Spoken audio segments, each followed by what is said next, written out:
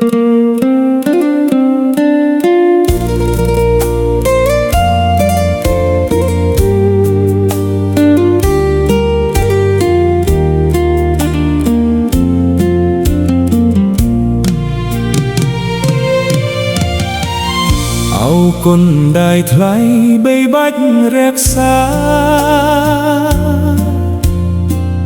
តាំងពីបុត្រា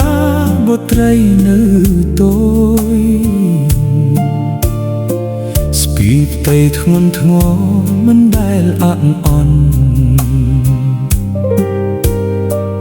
ស៊ូទ្រាំលំបាកមិនគិតខ្លួនប្រាណលោកឪពុកវិញប្រលឹមស្រាងស្រាងស្ពាយការនឿយហត់ស្វែងរកប្រាកម្មញើសហូរស្រកស្រាងដើម្បីកូនស្រីកូនប្រុសមិនដែលរអ៊ូថាហត់នឿយឡើយមួយជីវិតលោកមិនដែលគិតខ្លួនគិតតែកូនកូនឲ្យបានសុខសាន្តរាល់ការលំបាកលាក់ក្នុងបេះដូងដើម្បីអនាគតកូនភ្លឺថ្លាគុណដែលឪពុកធំធេងលើសលប់ធំជាងអាកាសជ្រៅជាងមហាសមុទ្រកូនសូមក្រាបថ្វាយបង្គំដឹងគុណ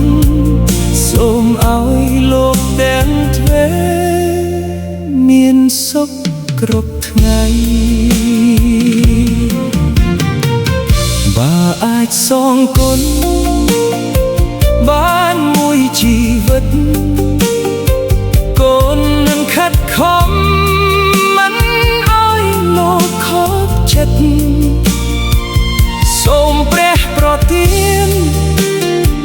អាយុយូរអង្វែង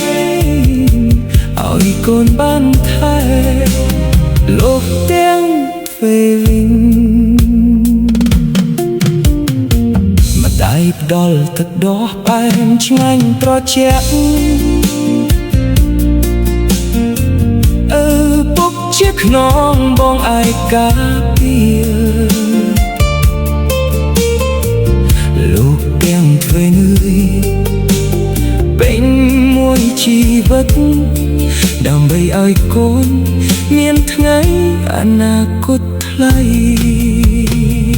ថ្ងៃណាកូនឈឺម្ដាយឪពុកឈឺជាងថ្ងៃណាកូនយំលោកឈឺក្នុងចិត្តក្តីស្រឡាញ់នេះគ្មានអ្វីប្រៀបបាន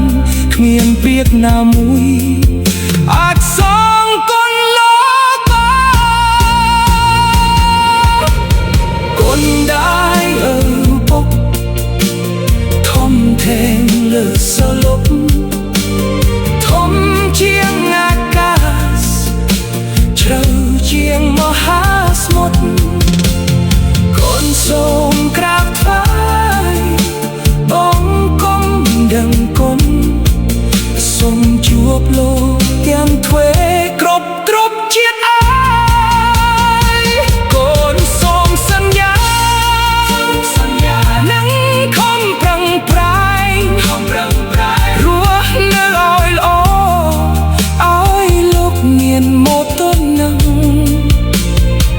ទោះកូននៅទីណាក្តីស្រឡាញ់នឹងប្រែម្ដាយឪពុកអើយកូនស្រឡាញ់លោកតអរគុណម្ដាយអរគុណឪពុកគុណលោកទាំងទ្វេកូនសូមមិនអស់សូមឲ្យលោករស់មានសុខរហូតកូនសូមគប់ស្រឡាញ់ជានិច្ច